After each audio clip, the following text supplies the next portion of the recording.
दोस्तों ये वाली वीडियो में हम बात करेंगे जीएसटी के पेमेंट के बारे में और उससे जुड़ी जो अकाउंटिंग एंट्री है उसके बारे में।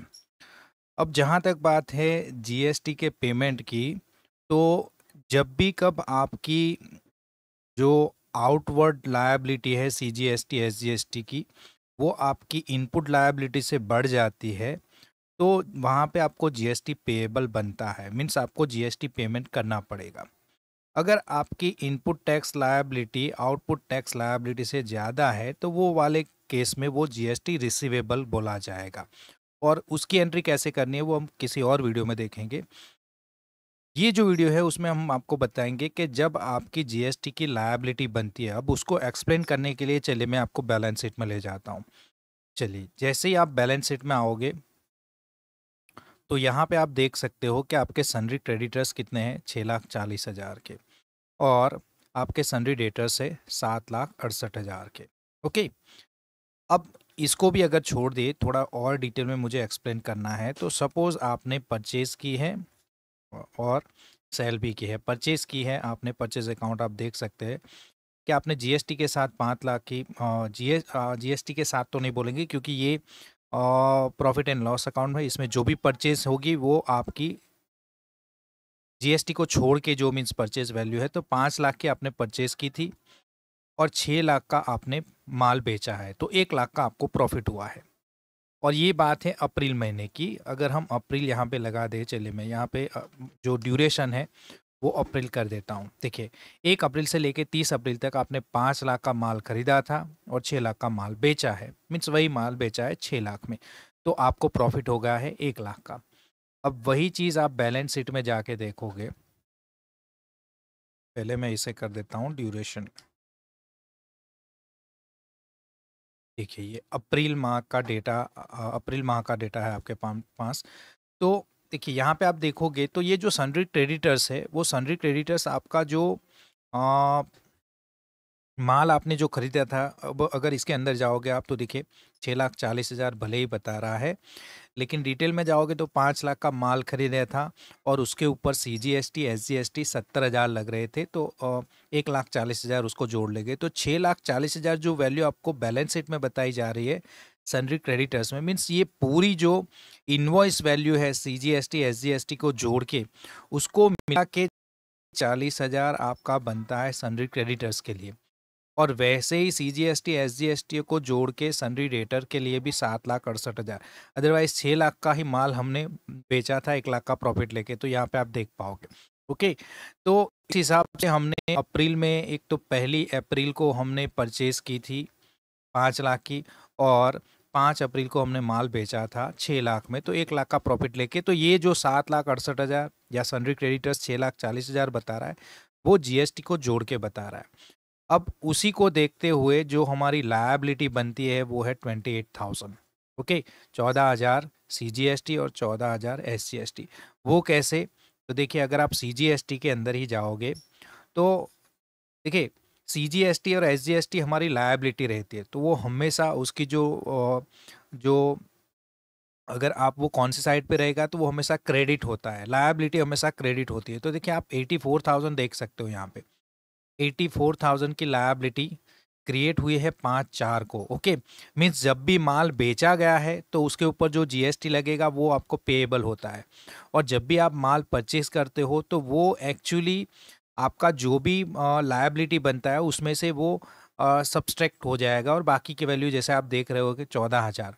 ओके, तो ये जो परचेज के वक्त जो सीजीएसटी एसजीएसटी लगता है वो रिसीवेबल होते हैं और ये पेएबल रहते हैं। ओके, तो पेएबल में से रिसीवेबल निकाल दिए तो 14,000। अब उतनी डिटेल में आपको समझ में नहीं आता है, तो मैं सिंपल सा आपको फंडा बता दूं कि अगर आप बैलेंस शीट में आते हो और वहाँ पे आप ड्यूटीज़ एंड टैक्सेस को देख रहे हो, 28,000 जैसे यहाँ पे नज़र आ रहा है वो प्लस में है। अगर माइनस में नज़र आता है तो उसका मतलब है कि इनपुट की जो सीजीएसटी एसजीएसटी है वो आउटपुट की सीजीएसटी एसजीएसटी से ज़्यादा है, तो वो रिसीवेबल होगी। ओके, तो उसकी एंट्री हम करेंगे किसी और वीडियो में। अभी के लिए हम पेएबल की एंट्री कैसे की, तो पेएबल कितना बनता है हमारा, ड्यूटीज़ एंड टैक्सेस 28,000 और अप्रैल महीने के लिए। अब अगर आप जीएसटी रिटर्न फाइल करते हो तो आपको पता होगा कि अगर अप्रैल महीने की कोई पेमेंट रहती है, अप्रैल महीने की कोई लायबिलिटी आपकी पेएबल रहती है, तो उसे जीएसटीआर 3B में बताया जाता है, और पेमेंट भी अगले महीने की 20 तारीख, मीन्स अप्रैल का ये डेटा है, तो अगले महीने की मीन्स मई की 20 तारीख को ये 20 तारीख तक आप 20 तारीख से पहले भी ये जीएसटीआर 3B फाइल कर सकते हो। ओके, 11 मई से लेके 20 मई तक आप उसका पेमेंट कभी भी, मीन्स 20 लास्ट डेट होती है, तो हम 20 कंसिडर कर ले, 17 कंसिडर कर ले, चलिए कि 17 को हम ये 28,000 17 मई को पेमेंट करने वाले हैं। लेकिन ये जो लायबिलिटी है वो लायबिलिटी ड्यूटीज एंड टैक्सेस है अप्रैल महीने की। तो पहले क्या करना पड़ेगा, हमें अप्रैल में इसको बुक करना पड़ेगा। अप्रैल में ये जो पेमेंट है हमारी जीएसटी की पेमेंट होने वाली है मई में, लेकिन ये एक्चुअली टैक्स किस महीने का है, तो अप्रैल का है। तो पहले बुक करना पड़ेगा, क्योंकि बुकिंग करना होता है और पेमेंट भी करना रहता है। वो सैलरी पेएबल वाला भी हमने आपको एक्सप्लेन किया था आगे, ये कुछ ऐसा ही है। तो अब हम करेंगे क्या, तो करना हमें ये है कि हम जनरल वाउचर में जाएंगे, F7 आपको प्रेस करना है। चलिए F7 आपने प्रेस कर लिया। ओके, अब ये जो एंट्री है वो एंट्री है हमारी, हम डेट डाल देते हैं F2। ये है हमारी 30/4 की एंट्री, मीन्स 30/4 को हमें बताना है कि जो भी जीएसटी के अप्रैल की लायबिलिटी जो सीजीएसटी एसजीएसटी के फॉर्म में 28,000 था, जहाँ तक हमने देखा था 28,000 था। ओके, सीजीएसटी 14,000 और एसजीएसटी 14,000, तो वो अप्रैल की लायबिलिटी है, लेकिन उसका पेमेंट मई में करना है, तो इसके लिए ही ये मीन्स पेएबल वाला एक लेजर क्रिएट करना पड़ता है। तो देखिए, सीजीएसटी और एसजीएसटी जो भी होता है हमारा आउटपुट टैक्स होता है, उसकी हमेशा बाकी रहती है क्रेडिट, वो हमेशा क्रेडिट होता है। ओके, क्योंकि वो हमारी लायबिलिटी है। लेकिन अब हम उसे घटाएंगे और उसे ट्रांसफ़र करेंगे। देखिए, सीजीएसटी मैं डाल दूंगा 14,000। देखिए 14,000 खड़ा है, मैं जैसे 14,000 डालूंगा ये यहाँ से डेबिट हो जाएगा और जीरो हो जाएगा। देखिए जीरो होगा। वैसे ही फिर से हम एसजीएसटी को भी डेबिट कर देंगे और वो भी 14,000, वही लायबिलिटी हमारी बनी है। ओके, तो इसको डेबिट कर दिया, और ये जो बैलेंस था वो बैलेंस हम ट्रांसफ़र कर देंगे कहाँ पे, जीएसटी पेएबल में। ओके, जीएसटी पेएबल का ग्रुप रहेगा करंट लायबिलिटी, और CGST SGST duties and taxes.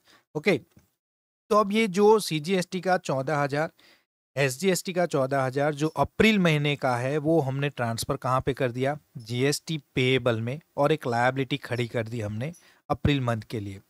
अब इससे क्या होगा, ये एंट्री जैसे हम कंप्लीट करेंगे, देखिए बैलेंस शीट में आ जाएंगे और अप्रैल महीने का अगर डेटा देखेंगे, तो अप्रैल महीने में हमें ये कुछ बता रहा है कि जीएसटी पेएबल हमारा कितना है, 28,000। ओके, जो सीजीएसटी और एसजीएसटी आपको मतलब बता रहा था, वो अभी क्या हो गया, जीएसटी पेएबल हो गया। ओके, जीएसटी था ओनली ड्यूटीज एंड टैक्सेस, आपने देखा होगा, तो वो था 28,000, लेकिन वो जो लायबिलिटी थी वो कम कर दी हमने। ओके, वो लायबिलिटी एक्चुअली नहीं थी, क्योंकि वो पेमेंट करना है हमें। ओके, और पेमेंट करना है तो उसका बुकिंग हमने कहाँ पे कर लिया, वही चीज़ जीएसटी पेएबल में हमने बुक कर ली। तो 28,000 तो वहाँ का वहाँ रहा, लेकिन वो पेएबल है। ओके, ड्यूटीज एंड टैक्सेस में बता रहा है कि ये अप्रैल महीने का ही है। अब मई में हम देखते हैं, ऑल्टर F2। मई महीने में अगर हम देखेंगे तो जीएसटी पेएबल अभी भी खड़ा हुआ है। ओके, अब जब हम पेमेंट करेंगे तो पेमेंट कब होती है, पेमेंट होती है मई मंथ में। ओके, तो अब क्या करेंगे, जनरल वाउचर में एंट्री नहीं करनी है, इसकी एंट्री होगी कहाँ पे, पेमेंट वाउचर में। F5 प्रेस करना है आपको और डेट चेंज करनी है। सपोज हमने 17 मई को ये पेमेंट की है, अप्रैल की जो पेमेंट थी वो 17 मई को कर रहे हैं। अब जीएसटी पेएबल हमारी लायबिलिटी थी, वो जीएसटी पेएबल को हम यहाँ पे घटा देंगे, कितने से, 28,000 से। जब हमारा रिटर्न फाइल कर देते हैं जीएसटीआर 3B और उसमें टैक्स की पेमेंट हो चुकी है ये 28,000, तब इसे घटा देंगे। और पेमेंट हमने कैसे की है, एचडीएफसी बैंक से की है, तो एचडीएफसी बैंक को पिक कर लेंगे।